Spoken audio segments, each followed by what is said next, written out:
Hey, what's happening everyone? My name is Ryan, and today we're gonna be talking about fill and negative fill, what it is, and how you could use it to elevate the scene in your next film. Let's get into it.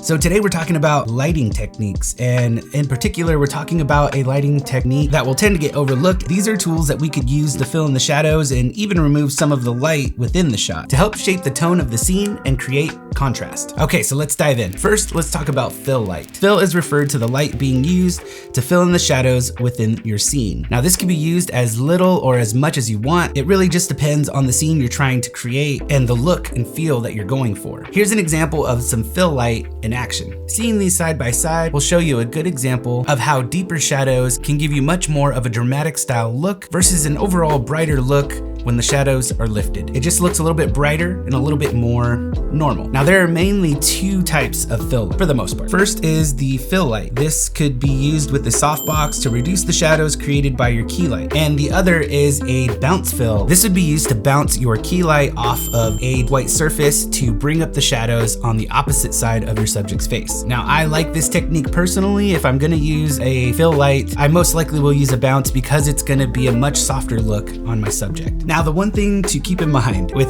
any light really is that it's gonna be spilling all over the place. So if you have a lot of white walls, or if you have crew members that are wearing a white t-shirt, you definitely wanna block all that out, because anything white is gonna be reflective and alter the scene in its entirety. You're gonna get light where you don't want light, and you have less control over your light. So it might be a good thing to either cover the walls or, ask your crew member to change his shirt. All right, moving on. What is negative fill? Now, if you've been watching filmmaking tutorials online over the past few years, you've probably heard this term before. Negative fill is essentially a darker piece of fabric or a flag or anything black that will absorb some of the light on your subject, or even parts of the room where the light may be spilling out that you don't want there to be light. Now, this could be overhead or on the side here. However you end up using it, it's gonna absorb the light that's available within your room or within your scene. This will add more contrast to the shot, changing the tone of the scene and giving you a much more dramatic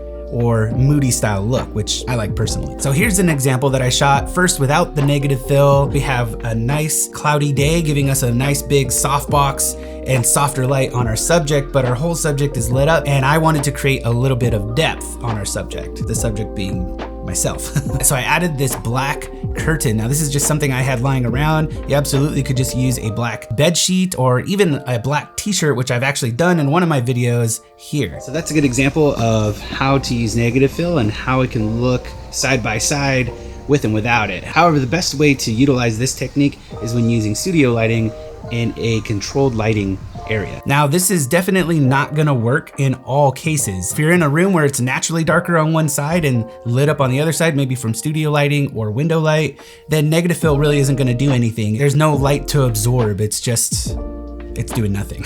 To my right, I do have this darker door. It's dark gray, charcoal gray, I think is the color. And I also have this furnace behind me that we decided to paint black. And so there's not a whole lot of light bouncing off the wall. So there's really no need to add negative fill. If I wanted to have deeper shadows on the right side of my face, all I have to do is pull away this bounce card here, and that would do the trick. Here's an example of me doing that. As I pull it away and as I bring it closer, I get more fill on the shadows of that side of my face. However, I like a moodier image, and I think for this scene in particular, I'm gonna pull it away just a little bit so that way it's filling in the shadows a bit and retaining some of that information that I could use in post, but also providing a little bit more of a shadow and giving me that moodier look that I'm looking for. So it's definitely not something that you're gonna use all the time, but it's a great way to add a little bit more depth, and it can definitely get you more of a dramatic, moody style image, if that's what you're going for. So now that we know what fill and negative fill are, let's talk about when we should use these. So with fill, you're definitely gonna wanna use it when trying to make a natural style look. With negative fill, you mainly want to use this for something more dramatic, like a suspense or a horror film, and even to take the audience on a deeper level of emotion to further make a point, heighten the intensity of the situation, or even just drive the overall narrative of your film, which is actually what I like to use this technique for in my films. Because the stories that we we write usually have a heavy emotional element to it. I really just want my audience to feel the situation within the scene, and both of these techniques are just a great way of helping me to accomplish that. Both of these techniques are really great tools for helping you shape your scene, and can really be the tool that can help to push your scene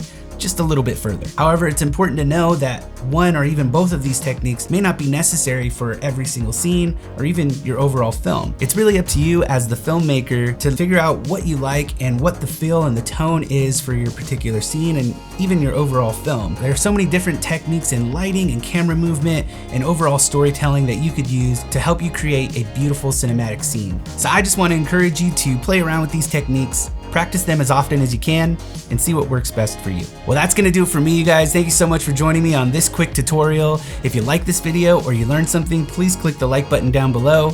Consider subscribing if you haven't already, and I'll catch you in the next one. Laters.